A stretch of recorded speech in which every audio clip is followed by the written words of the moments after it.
Welcome back, everyone.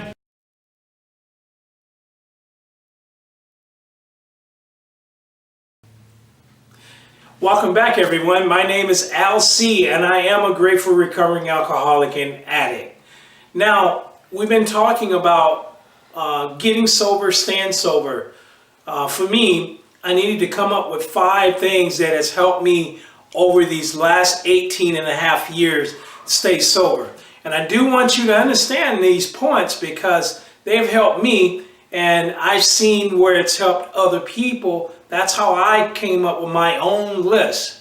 And you know, I'd be interested to know what your list is too. The 5 areas that has helped me to stay clean and sober. Okay, let's start off with number 5. Number 5 has been having a job. Well, for some people, you know, you have a job and you take that for granted. Well, in order to feel good and feel worthy, especially call yourself a man, you want to be responsible. You want to be able to get up every day and go out and earn a living, to make money, to feel good, to bring in, as we would say, your own goods, and not look for any shortcuts, because we know what the big book talks about. Half measures revealed us nothing. What does that mean? Being responsible, getting up, going to work, not looking for someone to give you something, handouts. You know, for a long time as a recovering alcoholic and addicts, we always look for shortcuts. We always look for, you know, can you do this for me? Can you do that for me? And, you know, I put those things aside. And to me, it's called recovery maturity. Having a job, feeling good about what you do. So that's my number 5. My number 4 is the service work in this program. What are you doing? Are you staying on the sideline because now that you're sober? No, we got to give back. You know, I realized that when I first came into this program, I got to say, what can I do to help my friends in recovery? Whether it is at a meeting, they're making coffee, chairing a meeting, going out, carrying the message, doing whatever it takes to help others to stay sober, but at the same time, keep yourself sober. So we don't want to lose sight of that. Service work, to me, is very, very important. Making this video is part of service work, giving back. This program has been very good to me. So in order for me to maintain my sobriety, I have to be willing to give back in order to receive. So what's number 3 on my list? Number 3 is reading the big book and going over the steps. You know, it's the heart of the program. You have to become a reader. I didn't like reading before coming into this program. You know, I read the sports page and that was it, watching on the news. But in order to this to touch your heart and live by the program, you got to work those steps. And working those steps is in the big book.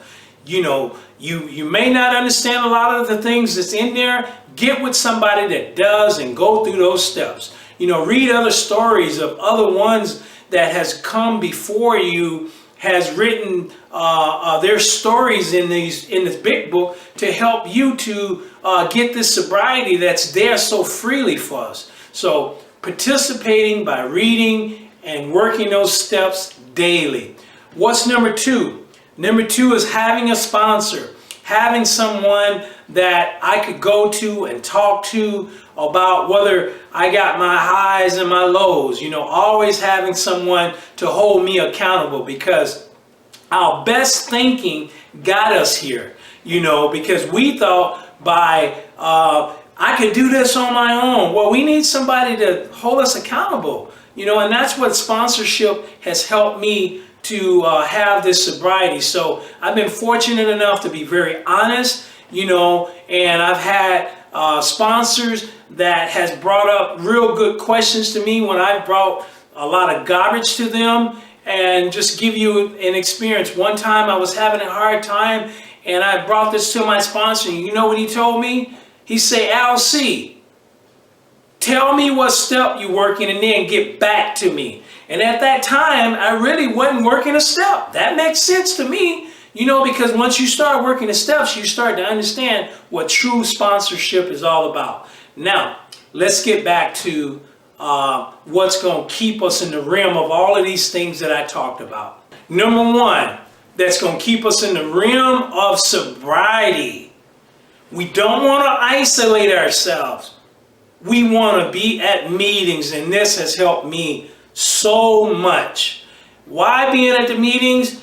I understand when I first got there, the anxieties were going on, the nervousness. I didn't know what to say. I kind of isolated myself. I sat away because I was going to meetings at the time where smoking was taking place in these buildings. Now it's been, there's a law that's saying that you can't smoke in these facilities. I'm a non-smoker, so yeah, I had a problem with that one.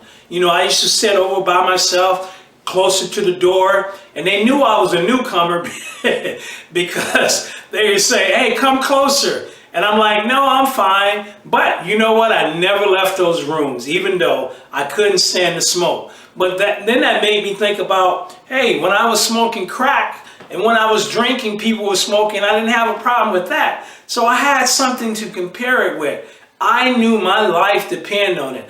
Again, number one for me has been meetings. You got to get to meetings. You can't isolate yourself. And I know we got all this new technology out. We like to text, we like to blog, we like to tweet, we like to do all those things. Well, for me, I can't let that be independent thinking for me. I got to get in there where the people at. I got to hear their comments. I got to hear their stories. That's what's going to keep it real. And that's what has helped me over these last 18.5 years. So let me just give you a briefing on all 5 of the areas that has helped me, because we know as addicts, we are easy to forget things. Number 5 was having a job. Number 4 was service work. Number 3 was reading the big book, working the steps. Number 2 was having a sponsor, later becoming a sponsor. And number 1, my friends, is being at the meetings. You know why? Because meeting makers make it. What does that mean? Well, if you don't go to meetings, how are you going to stay sober? Who's going to be accountable for you there? You got to get to the meetings. Till the next time we get together, friends, remember the 5 steps that has helped LC. And I'm sure if they've helped me, they'll help you too. Peace. Stay on the road to recovery. We want you to comment, we want you to share, and we want you to like and subscribe. Thank you.